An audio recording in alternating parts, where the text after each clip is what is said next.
if people want to leave our country, they can. If they don't want to love our country, if they don't want to fight for our country, they can. I'll never change on that, no.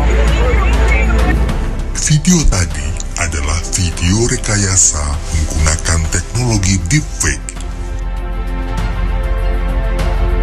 Salah satu program yang banyak dipakai untuk menghasilkan gambar resolusi tinggi adalah VoiceWeb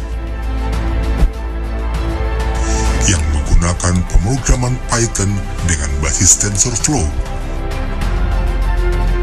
Dan lebih kurang seperti ini prosesnya.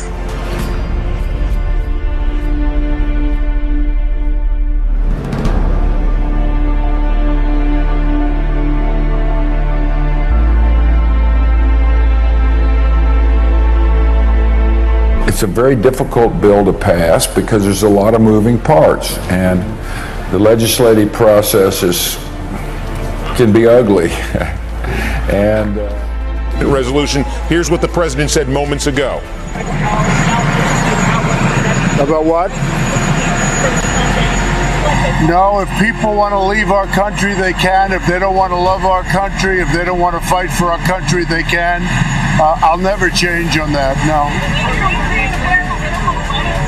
What? Winning this political fight? I do think I'm winning the political fight. I think I'm winning it by a lot.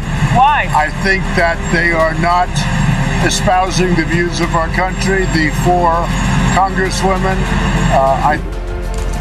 Jadi, tetap waspada, karena setelah fact check terbitlah Deepfake.